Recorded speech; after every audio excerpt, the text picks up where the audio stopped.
Caros amigos, bem-vindos a mais um episódio de Hoje no Mundo Militar. Neste vídeo falaremos sobre o pedido feito pela Ucrânia para o Brasil respeitar a determinação do Tribunal Penal Internacional e prender Vladimir Putin, caso o líder russo visite o Brasil em novembro para a reunião do G20. E se ainda não está inscrito no canal, inscreva-se já e acione o sino das notificações para não perder nenhuma novidade. Em março de 2023, o Tribunal Penal Internacional, mais conhecido simplesmente pela sigla TPI, sediado em Haia, tomou uma decisão que abalou o cenário diplomático global, emitiu um mandado de prisão contra Vladimir Putin, presidente da Rússia. As acusações eram muito graves. Crimes de guerra relacionados com a deportação forçada de crianças ucranianas. A medida foi tomada após a invasão da Ucrânia por parte da Rússia, um conflito que gerou um amplo leque de acusações de violações de direitos humanos e crimes de guerra. Para entendermos o que isso significa, é importante destacar o papel do TPI. Criado em 2002 pelo Estatuto de Roma, o TPI é o principal tribunal internacional voltado para julgar crimes como genocídio, crimes de guerra e crimes contra a humanidade. O Brasil, como um dos 124 países que ratificaram o Estatuto de Roma, tem a obrigação legal de cooperar com o tribunal e, caso Putin entre em solo brasileiro, cumprir o mandado de prisão. É importante frisar que a Constituição brasileira foi alterada, obrigando o governo a respeitar o TPI e as suas determinações.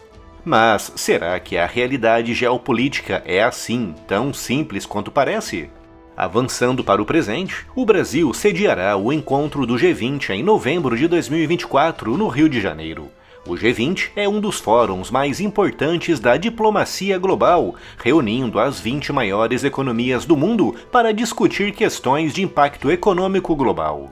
Como líder de uma dessas economias, Vladimir Putin, naturalmente, estaria entre os convidados. No entanto, a participação de Putin nesse evento levanta uma questão complicada. O Brasil poderia prender o presidente russo?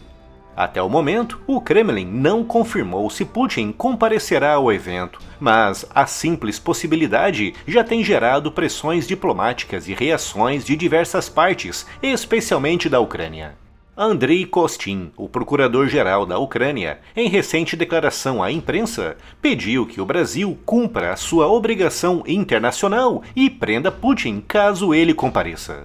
A Ucrânia está na linha de frente dessa questão. Para os ucranianos, o cumprimento do mandado de prisão contra Putin seria um símbolo poderoso de justiça internacional. Andrei Kostin foi claro ao afirmar que é importante que a comunidade internacional permaneça unida e responsabilize Putin. Para ele, se o Brasil falhar em prender Putin, isso pode criar um precedente perigoso, onde líderes acusados de crimes internacionais se sentiriam livres para viajar pelo mundo sem temer as consequências. Essa é uma posição apoiada por várias nações ocidentais, que veem o TPI como uma ferramenta essencial para manter a ordem internacional e evitar a impunidade para crimes graves. Entretanto, essa pressão coloca o Brasil em uma posição extremamente delicada. Para o Brasil, a situação é, no mínimo, complexa. De um lado, o país tem o compromisso legal, firmado por meio do Estatuto de Roma e reforçado na sua Constituição, de cooperar com o TPI. Isso inclui a execução de mandados de prisão, como o de Putin, se ele estiver no Brasil. De outro lado, existem os interesses diplomáticos e econômicos. A Rússia é um parceiro estratégico do Brasil em diversas frentes, principalmente dentro do grupo BRICS.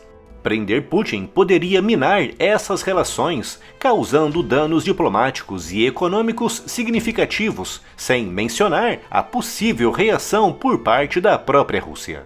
E não é só o aspecto econômico que está em jogo. O Brasil também teria que considerar a sua posição como uma nação que, historicamente, busca o equilíbrio e a mediação no cenário internacional. Nos últimos anos, o Brasil tem buscado ser um ator global mais assertivo, e qualquer decisão, neste caso, será vista como um indicador de qual caminho o país deseja seguir. Vale lembrar que o Brasil não seria o primeiro país a enfrentar esse dilema. Em 2023, a África do Sul, outro membro do BRICS, estava em uma situação semelhante quando Putin foi convidado para participar da cúpula do bloco em Joanesburgo. A solução encontrada foi pedir que Putin participasse virtualmente, evitando a questão do cumprimento do mandado de prisão. Isso permitiu à África do Sul evitar tanto o confronto com o TPI quanto o desgaste com a Rússia. Será que o Brasil seguiria esse mesmo caminho? Embora essa solução tenha sido bem recebida por algumas partes, ela foi criticada por outros que a viram como uma evasão de responsabilidade. Em um cenário de polarização global, o Brasil terá de pesar cuidadosamente as suas opções. A questão vai além do Brasil e da Rússia. Ela toca o cerne do sistema internacional de justiça e das relações entre países. O TPI foi criado justamente para ser um mecanismo de responsabilização, especialmente quando países individualmente são incapazes ou não querem julgar os seus próprios líderes por crimes graves. A falha em prender Putin poderia ser vista como um golpe fatal na credibilidade do tribunal, incentivando a percepção de que líderes poderosos estão acima da lei. Por outro lado, a prisão de Putin poderia escalar a já tensa situação entre o Ocidente e a Rússia, com consequências imprevisíveis. O equilíbrio entre justiça e estabilidade nunca foi tão delicado. Mas então, o que podemos esperar? O primeiro cenário seria Putin não participar presencialmente do G20, talvez participando virtualmente como fez na cúpula dos BRICS na África do Sul. Isso permitiria ao Brasil evitar o confronto direto com o TPI e também com a Rússia, mantendo as boas relações com ambos. O segundo cenário, mais improvável, seria a presença de Putin e o Brasil cumprir o mandado de prisão, o que causaria um terremoto nas relações internacionais, colocando o Brasil no centro de uma crise global.